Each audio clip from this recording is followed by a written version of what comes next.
बिस्मिल्लाहिर्रहमानिर्रहीम। अस्सलाम वालेकुम। कैसे वीवर्स आप? मैं उम्मीद करती हूँ कि आप सब खैर खैरियत से होंगे। तो वीवर्स आइए आज हम देखिए अपनी रेसिपी की तरफ चलते हैं। तो देखिए हम आज आपके लिए गर्मियों की क्या नई चीज़ बना रहे हैं। आज हम बहुत ही ज़बरदस्त गर्मियों का एक शरबत बना रहे हैं जो कि बीट रूट और एप्पल का बनेगा और ये सेहत के लिए भी बहुत अच्छा है और गर्मियों के मौसम में भी ये बहुत ही सूदमंद होगा।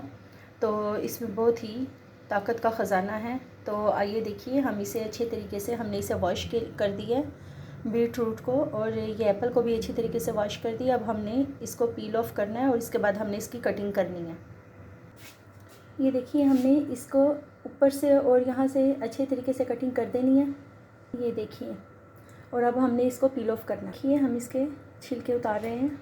ये देखिए वीवर्स हमने एप्पल को पील ऑफ नहीं करना, हमने इसको इसी तरीके से करना है क्योंकि हमने ग्राइंडर मशीन में हमने इसका जूस निकालना है। तो हमने इसको सिर्फ इसकी कटिंग करनी है।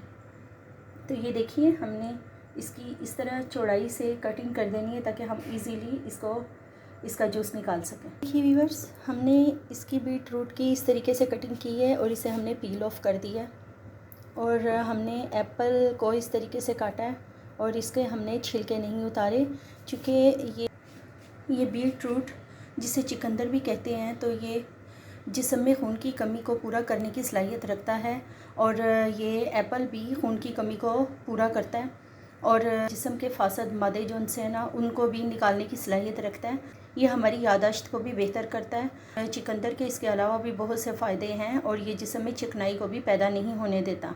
तो आइए वीवर्स हम इसका जूस बनाते हैं। मशीन है जिससे हम इसका जूस बनाने लगे हैं। ये देखिए हमने एक एक करके इसमें ये चीज़ें शामिल करनी है और इसका जूस बनना है।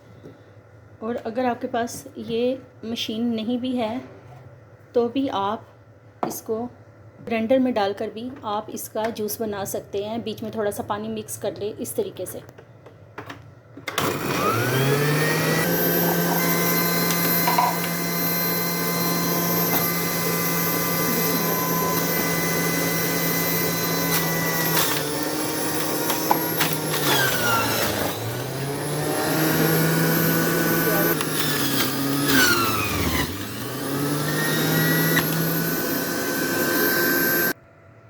ये देखिए व्यूअर्स अब हमने इसमें और कुछ भी नहीं डालना क्योंकि ये एप्पल की वजह से भी बीट रूट का जूस बहुत ही मज़े का होता है और आपने इसमें सिर्फ थोड़ी सी अपनी ज़रूरत के मुताबिक 1 टीस्पून या हाफ़ टी स्पून आपने शुगर शामिल कर देनी है। ये देखिए बिस्मिल्लाहिर्रहमानिर्रहीम।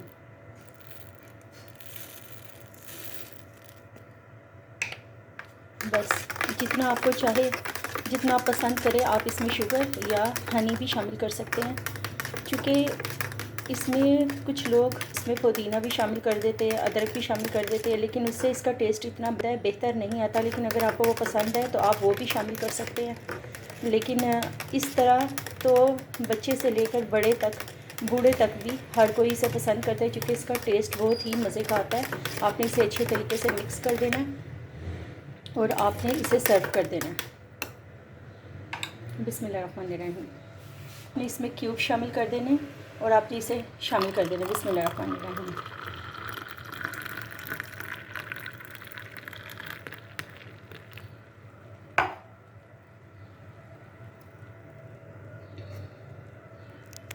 ये आप चाहें तो इसमें बर्फ़ के क्यूब्स भी शामिल कर सकते हैं तो ये जायके में भी बहुत ही मज़े का होता है और हेल्थी भी बहुत होता है। अगर आप रेगुलर बेस पर इसे यूज़ करें तो आपके अंदर खून की कमी भी पूरी हो जाएगी और आपकी जिल्द भी बहुत ही चमकदार और जवान हो जाएगी। तो व्यूअर्स आप इसे मेरे कहने पर एक दफ़ा घर पर ट्राई करें जिस तरीके से जो इंग्रेडिएंट्स मैंने बताई है। तो व्यूअर्स अगर आपको मेरा ये तरीका पसंद आया तो आप एक दफ़ा इसे घर पर ट्राई करें और मेरे चैनल को लाइक शेयर सब्सक्राइब कर दें। Thanks for watching the video. अल्लाह हाफिज़।